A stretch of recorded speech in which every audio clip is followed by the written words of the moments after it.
Have you ever been told by your own child that you don't belong in your family anymore? I was. One text shattered 50 years of sacrifice. You weren't invited. My husband doesn't want you at our table. Do you know what it feels like to build a house with your own money, to keep the lights on with your own pension, only to be banished like a stranger? It's worse than death.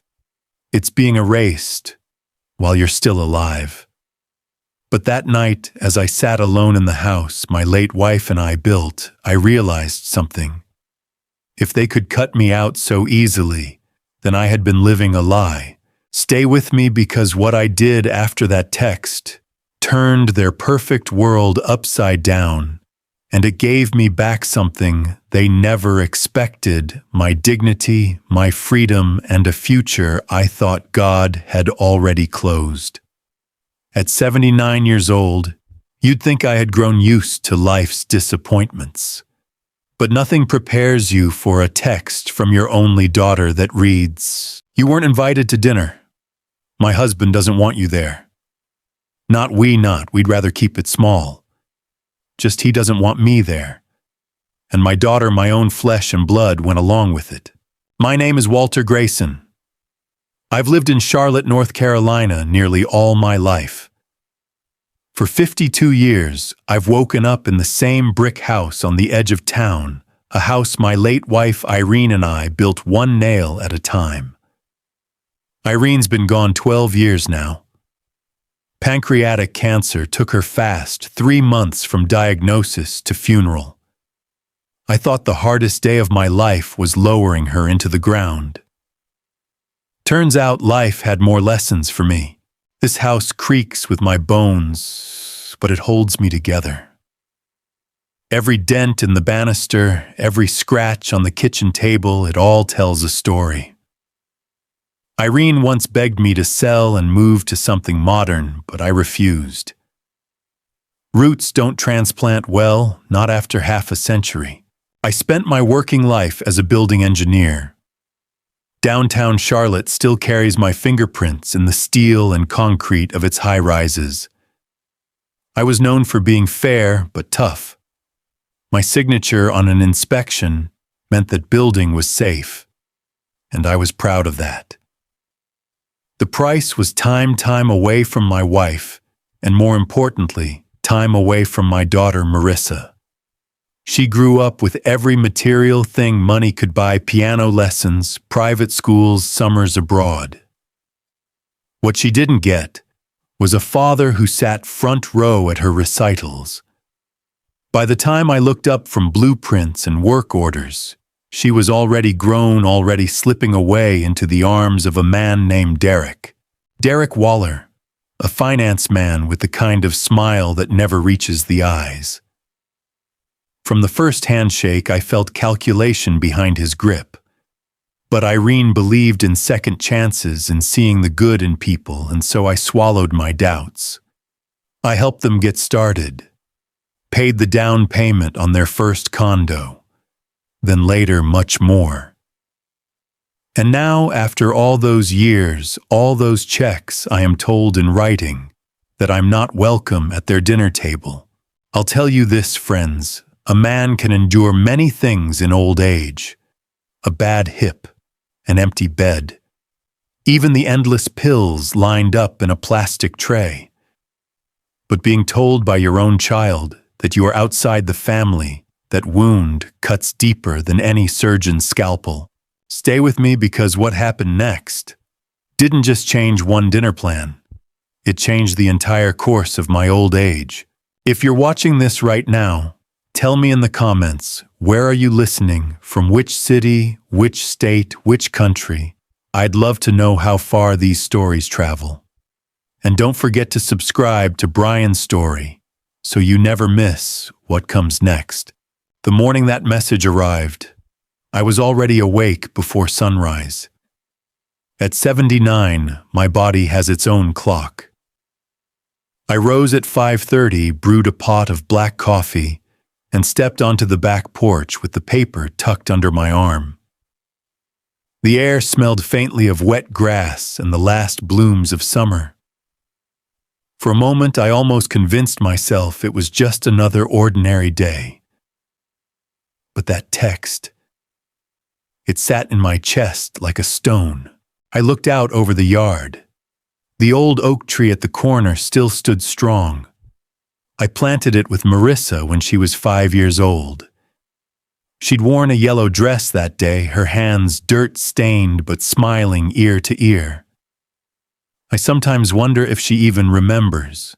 These days, she lives in Riverside Estate, one of Charlotte's most exclusive neighborhoods.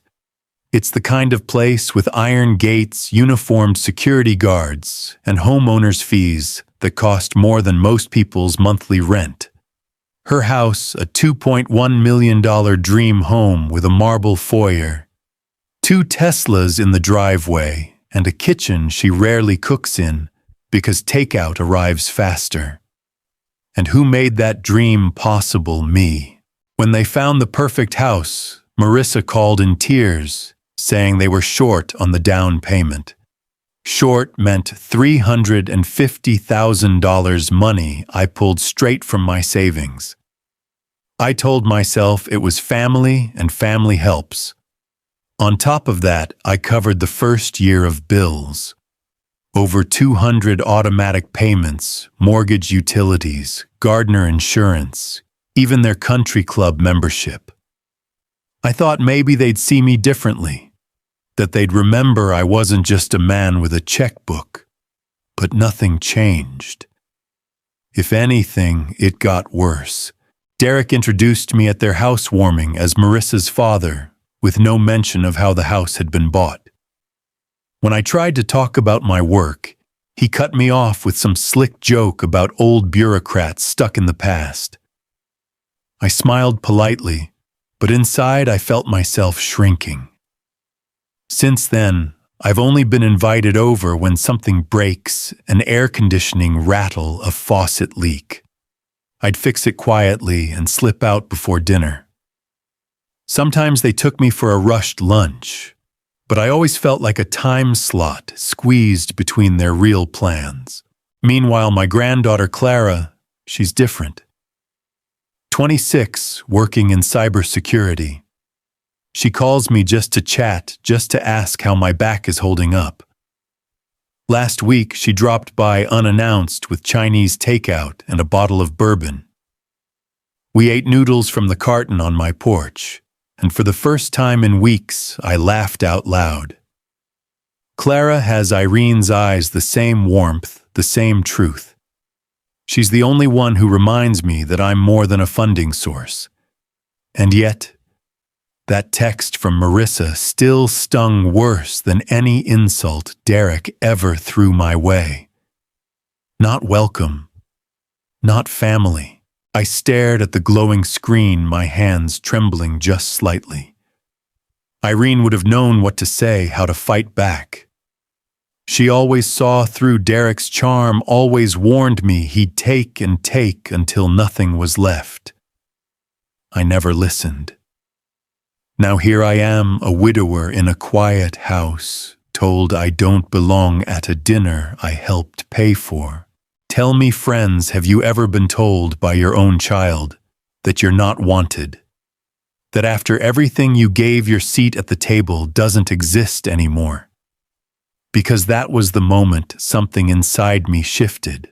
I must have read that text a dozen times. Each time the words grew sharper, like tiny blades cutting the inside of my chest. You weren't invited to dinner. My husband doesn't want you there. There was no hesitation in it. No warmth. No attempt to soften the blow. Just a cold dismissal. I sat in my kitchen, the glow of the phone screen reflecting off the dark wood table Irene and I had bought 50 years ago at a yard sale. Back then, money was tight, but laughter was abundant. Irene used to say, one day we'll sit at this table surrounded by children and grandchildren, and that's all the wealth I'll ever need. She was right. Except now the table was empty, and the wealth I gave had been reduced to numbers in someone else's account. Marissa and Derek's life had been paved in my money. Their wedding reception at the Ritz-Carlton paid for with my retirement savings. Their first apartment, a sleek downtown condo with views of the skyline, I covered the down payment. Clara's education at Yale University, where tuition alone was nearly $70,000 a year, I paid every semester without complaint. Vacations don't get me started. Cruises in the Mediterranean, ski trips, and Aspen spa weeks in the Bahamas. Each one once in a lifetime, each one quietly billed to me. Derek would smile at me afterward, shake my hand, and call me generous. But the way his eyes lingered, I could tell what he really meant: useful. And now, after all that, I was not even allowed a chair at their mahogany dining table, the one they had imported from Italy, also courtesy of my checkbook. I leaned back in my chair, staring at the oak beams above me.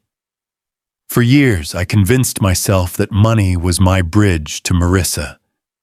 That if I couldn't give her enough time when she was young, I could make up for it with gifts, payments, and security. But bridges built from money don't last. They burn faster than dry wood. The irony: the dinner I wasn't invited to wasn't even for her. It was for Derek, his big promotion to divisional CFO, a position he bragged about for months. And I, the man who paid for his home, his country club membership, his Tesla lease, was told I would embarrass him if I showed up. I could almost hear Irene's voice. "Walter, I told you. That man will bleed you dry and still say you were never enough." The truth stung more than the text itself. She'd always been the better judge of character, and yet... Clara's voice came back to me, too. The night she dropped by with bourbon and takeout, she'd looked at me with those honest eyes and said, "Grandpa, you deserve more respect." She was right. I did. But for the first time in my life, I started asking myself, was it too late to claim it? Because sitting there in the silence of my old house, bourbon bottle half empty on the counter, I realized something. It wasn't about one dinner. It was about decades of being treated as a sponsor instead of a father. And I knew I couldn't go on like this. I didn't answer Marissa's text. I set the phone down and let the silence hang heavy in the air. For a long while, I just sat at the kitchen table, listening to the old refrigerator hum and the tick of the clock on the wall. It was the same clock Irene used to tap whenever it ran slow. I closed my eyes and folded my hands, something I hadn't done in a long time. The words came out broken at first, almost embarrassed. "Lord, I don't know what to do. I've given and still I am cast aside. Show me if I've been foolish, or if I've just mistaken money for love." I hadn't prayed much since Irene's passing. Truth is, I was angry with God for taking her so quickly. But that night, as tears blurred the oak grain of the table, I felt something loosen in my chest. A reminder, quiet but clear, that dignity is also a gift from God, and that even at 79, I still had the right to protect it. My mind wandered over the long list of sacrifices I'd made, the $350,000 down payment on their Riverside mansion. 6 figures in tuition for Yale plus summer study abroad in Paris for Clara. Annual country club dues of $14,000 so Derek could golf with executives. Leasing a new Tesla Model X, though their old car was fine. Endless small payments, gardeners, cleaners, spa memberships, even pet insurance for their golden retriever. Over 200 auto payments bled quietly from my account every month. I told myself it was generosity. But sitting there, I realized it wasn't generosity, it was fear. Fear that without money, I'd lose my family. But if Irene were here, she'd shake her head and say, Walter, you can't buy a seat at a table God never meant for you. Your worth was never measured in dollar signs. For the first time in years, I whispered back into the empty room. You're right, Irene. I looked up at the cross hanging above the doorway. A simple wooden one Clara had made in Sunday school decades ago. It reminded me that Christ gave freely, but also set boundaries. He overturned the tables in the temple when people turned his house into a marketplace. Maybe it was time I overturned a few tables of my own. That night I opened my bank account and scrolled through the list of automatic payments. Each line was another chain around my neck, forged not by love, but by obligation. And for the first time I imagined what it would feel like to break them. It was in that quiet moment between prayer and decision that I felt the beginnings of something I hadn't known in years. Not anger, not despair, but clarity. God hadn't forgotten me. I had forgotten myself. And that was about to change. The next morning I woke before the sun as usual. But this time, instead of coffee first, I went straight to my desk.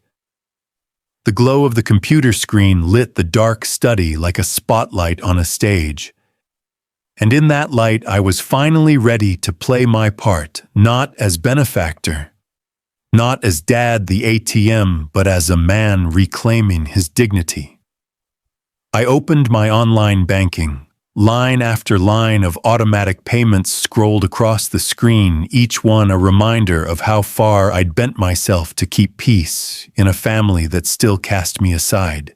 Mortgage for $200, home insurance $820, Tesla lease $150, country club dues $200, gardener $600, housekeeper $450, pet insurance $90, streaming services, spa memberships, private yoga classes, over 200 of them in total, a steady bleed of my savings each month.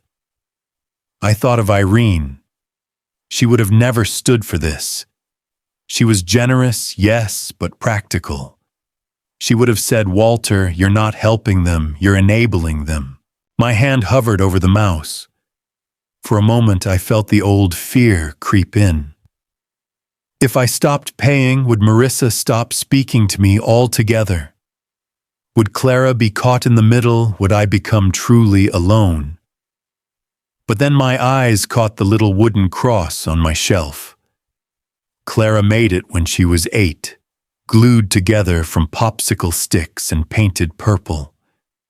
The paint was chipped, but the message was whole. I whispered a prayer under my breath. Lord, give me the strength to do what I should have done years ago. And I clicked cancel. The mortgage line vanished.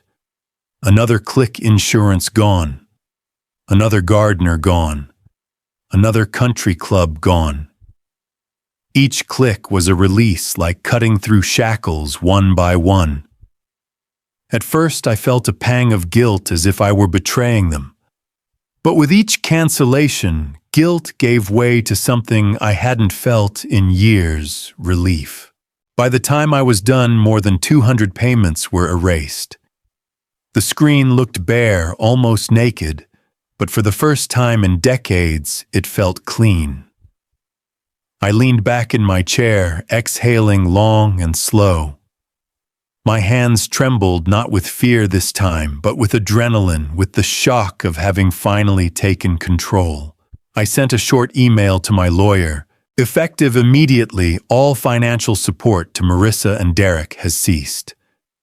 Please confirm the cancellations are noted for record.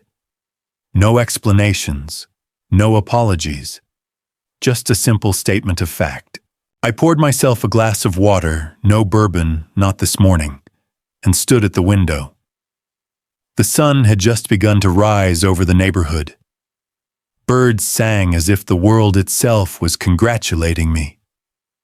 For years I thought love meant giving without end. But as the dawn light filled the room, I finally understood. Real love does not strip you of dignity. Real love does not demand you bankrupt your soul. This wasn't revenge. This was resurrection.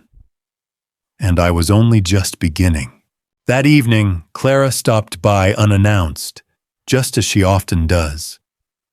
She's 26, but still carries that same easy smile she had when she was 10, when she used to run barefoot across this porch with Irene chasing after her with a towel. She came in carrying Thai food pad, CU, and red curry, the kind of meal that fills the kitchen with spices and warmth. We sat at the old table, the one Irene loved, cartons spread out between us. For a while, we just ate in silence, the sound of chopsticks clicking soft against the plastic lids. Finally, I cleared my throat. "Clara, I need to tell you something." She looked up, eyes sharp and attentive. "What's wrong, Grandpa?" I slid my laptop around so she could see the blank list of auto payments. "I canceled everything today. The house, the cars, the club, all of it. I'm done paying for your mother and Derek's life." For a second, she just stared the noodles halfway to her mouth. Then slowly a smile spread across her face. "Grandpa." Finally. Her voice wasn't mocking or cruel. It was relief. Pure, honest relief. "I was scared you'd think less of me," I admitted. "I worried you'd see me as selfish." She shook her head, setting the carton down. "No. I see you as strong. You've been carrying them for so long, Grandpa. It's not selfish to put the burden down, it's survival." Her words pierced straight into the part of me that had been doubting all day. For years I'd been told that saying no meant being cruel. But here was my granddaughter, the only one who truly cared, telling me that saying no was the bravest yes I could ever give myself. "You know what Mom will say," I muttered. "Of course," Clara replied, sipping her drink. "She'll scream, cry, call you heartless. Derek will rage. But that's not your weight anymore. They built their lives on your shoulders, Grandpa. It's time they learned to stand on their own." I studied her, the way her expression carried both fire and tenderness. She reminded me of Irene in that moment, the same steel hidden under kindness. I reached across the table and took her hand. "Thank you, Clara, for being here, for seeing me." Her eyes softened. "Always, Grandpa," and in that moment I knew I wasn't alone in this. I had lost Marissa years ago, even if I hadn't admitted it. But I hadn't lost Clara, and I hadn't lost myself. Friends, let me ask you something. Have you ever had one person in your life, maybe a child or a grandchild, who reminded you of your worth when everyone else tried to strip it away? That one voice that said, "You matter," for me, that voice was Clara. If you've ever felt taken advantage of, or treated like your only value was money, share your story in the comments below. You're not alone. And make sure you follow Brian's story so we can keep building this circle of honesty and strength together. It didn't take long. 3 days after I canceled the payments, a black Tesla pulled up in front of my house, the one I'd helped lease. Derek slammed the car door hard enough to make the neighbor's dog bark, and Marissa trailed behind him, her heels clicking like gunshots against the sidewalk. I was sitting on the porch, coffee mug in hand, watching the last of the leaves fall from the oak tree. I didn't move. Dad, Marissa's voice was already cracking. "Why are the payments bouncing, the mortgage, the club, even the utilities, they all called us? What's going on?" Derek didn't wait for me to answer. He stormed up the steps, his face flushed red. "What the hell do you think you're doing, old man? Do you realize what you've done to us? We've got bills stacking up by the hour. I sipped my coffee. Calm. Slow. For once in my life, I didn't let their panic infect me. I stopped paying, I said simply. Marissa gasped, as if I'd confessed to a crime. You can't just, Dad. We'll lose the house. Derek just made CFO. We're entertaining clients. Do you understand the humiliation this will cause us? Humiliation. That word stung because it echoed the message she'd sent me. I wasn't invited because Derek didn't want me embarrassing him. And now suddenly, she was the one afraid of embarrassment. I set the mug down carefully on the railing. Marissa, I gave you $350,000 for that house. I paid your dues, your cars, your vacations, your dinners out. I even paid for your dog's vet bills. And what did I get in return? A message telling me I'm not family enough to sit at your table. Her face fell, tears pooling at the edges of her eyes. Dad. That wasn't me. It was Derek. But Derek cut her off with a snarl. Don't blame me. You were the one who told me he was too much of a downer to have around clients. The words hit harder than the text itself. Too much of a downer. That was what my own daughter thought of me. For a moment, my chest tightened. But then strangely, the pressure released. Because hearing it out loud made the truth undeniable. I straightened in my chair. My voice was quiet but steady. I won't pay for a life that treats me as a burden. If that means you lose the house, then you lose the house.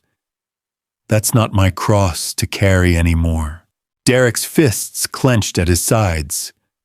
You're cold, heartless. You'd let your own daughter drown. I looked at Marissa, not him. No. I already kept her afloat for decades. Now she has to learn to swim. For the first time, Derek had no comeback. He turned on his heel, muttering curses under his breath.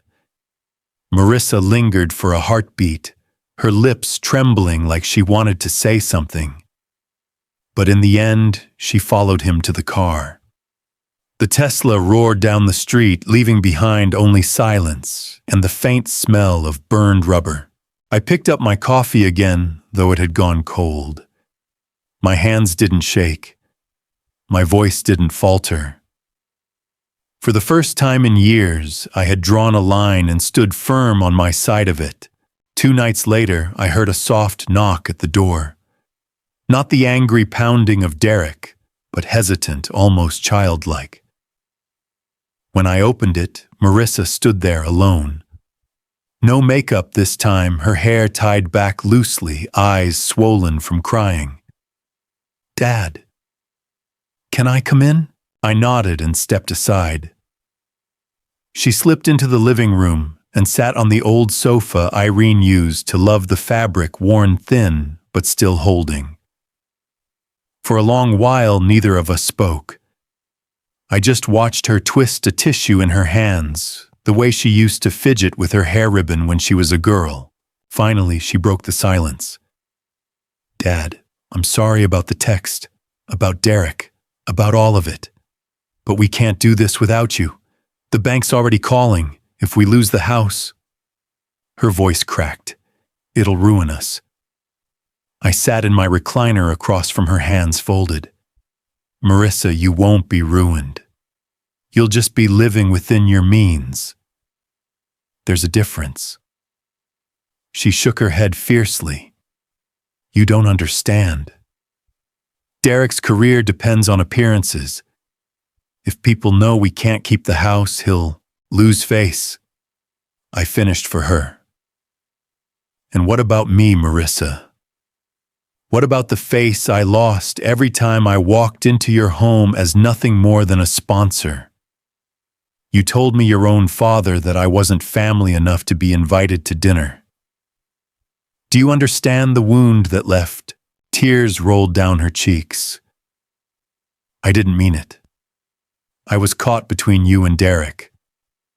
I didn't want to lose him. Her words twisted in me, because I realized she had already lost me long before this week when she chose his pride over my presence. Marissa, I said softly, love doesn't mean endless sacrifice. Not for a marriage, not for a family. I gave you a house, your education, years of support. And still you looked at me as if I were never enough. She buried her face in her hands, sobbing, please, Dad. Just until we get back on our feet. Please. I closed my eyes for a moment, prayed for strength. And then I spoke words I never thought I'd say to my only child. No. Her head snapped up, eyes wide with disbelief. I will always love you. I continued, my voice steady, but I will not be used anymore. If you and Derek want to keep that house, you'll find a way. And if you lose it, then maybe you'll finally learn the lesson money could never teach. For a long moment, the only sound in the room was her quiet sobbing. Then she stood, tissue clenched tight, and walked toward the door. At the threshold, she paused as if hoping I would call her back, offer to fix everything as I always had. But I stayed silent. When the door clicked shut, I felt both the deepest sorrow and the deepest peace I had known in years. Because I realized the truth, sometimes loving someone means refusing to let them keep drowning you. I whispered a prayer into the stillness. Lord, give her wisdom. And give me the courage to keep this line drawn.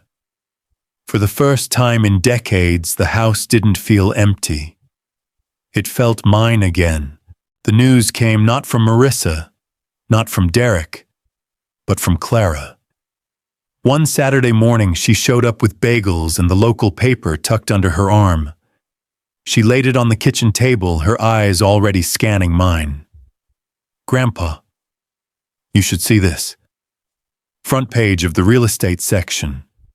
Riverside Estate 5-bedroom marble foyer pool listed at $2.1 million. I didn't need to read the fine print to know whose house it was. I traced the glossy photograph with my finger. For years, that mansion had been their castle, their status symbol, their proof that they were above the rest. And now it was just another property on the market. Clara sat across from me, sipping coffee. They're moving into an apartment downtown. Smaller. No golf course, no gate guards, no imported chandeliers. Just normal. I let the silence sit for a moment. My chest felt tight, but not with guilt this time. With something closer to release. Your mother will hate every second of it, I said quietly. Clara shrugged. Maybe. Or maybe she'll finally learn. She leaned in, her voice softer. You did the right thing, Grandpa. Don't you dare doubt it. I nodded, though doubt was still a shadow at the edges of my mind. A father isn't built to watch his child stumble even when that stumble is the only way forward. But in that moment I realized something: their downfall wasn't my burden anymore. Meanwhile, Clara herself had moved into a small loft apartment of her own. Not fancy, but bright with exposed brick and sunlight. She invited me over one evening, and I noticed something remarkable. She had done it without leaning on anyone's wallet but her own. I want to make it on my terms, she told me, showing me the thrifted couch and the second-hand bookshelf she'd filled with old law texts. I don't need a mansion, Grandpa. I just need freedom. Her words sank deep.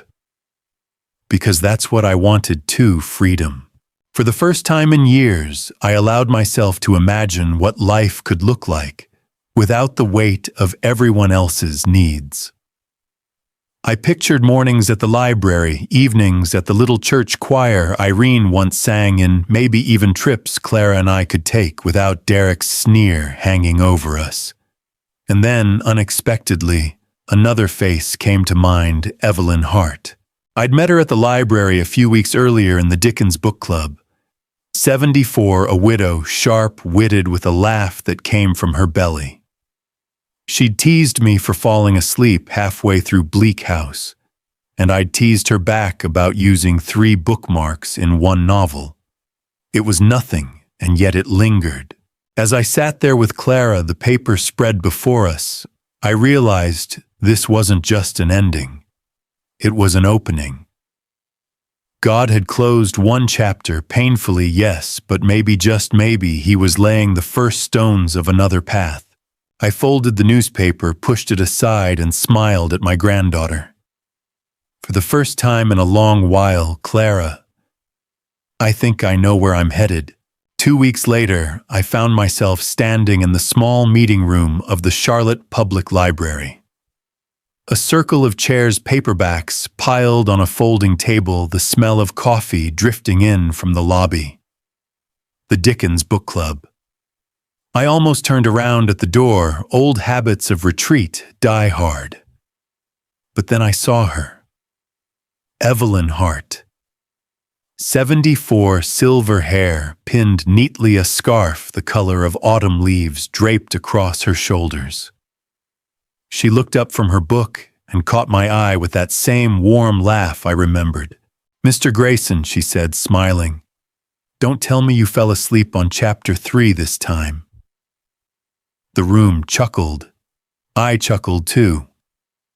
And for the first time in a long while, I didn't feel like an outsider. Afterward, she walked with me to the parking lot. The evening air was cool, a breeze carrying the scent of pine. We spoke of books, of Irene, of her late husband, of the strange ache and freedom that comes with outliving so much. I found myself listening, not to be polite, not to hide silence, but because her words felt like water to a thirsty man. That night when I returned home, the house didn't feel like a tomb. It felt like a refuge. I brewed tea, sat at the old table, and bowed my head. Lord, thank you. Not for the mansion lost, not for the battles fought, but for the quiet gift of a new beginning, for Clara's strength, for Evelyn's laughter, for reminding me that even in old age you are not done with me yet. The days that followed filled with little things, pruning the oak tree, helping Clara assemble her bookshelf, reading Dickens with Evelyn, even singing a hymn in the church choir Irene once loved. None of it glamorous, none of it costly. And yet each moment felt richer than all the checks I'd ever written. I no longer worried about Marissa and Derek. They made their choices. Perhaps one day they'd see past their pride. If that day comes, my door is not locked, but my soul is no longer chained to their demands. Friends, let me tell you, this age may bend your body, but it does not erase your dignity. You are never too old to draw a line, to reclaim your worth, to begin again. I stood on the porch one crisp morning, the oak tree stretching strong against the sky, a mug of hot cider warming my hands. Clara waved from her car as she drove to work, Evelyn's scarf still hanging on my chair from last night's visit. For the first time in decades, I wasn't living as a sponsor or an afterthought. I was living as Walter Grayson, father, grandfather, man, child of God. And friends, that is more than enough. If this story touched your heart, please share it with someone who might need the reminder that dignity has no expiration date. Subscribe to Brian's Story so you don't miss more true-to-life stories like this one. And in the comments, tell me, what does freedom mean to you at this stage of life?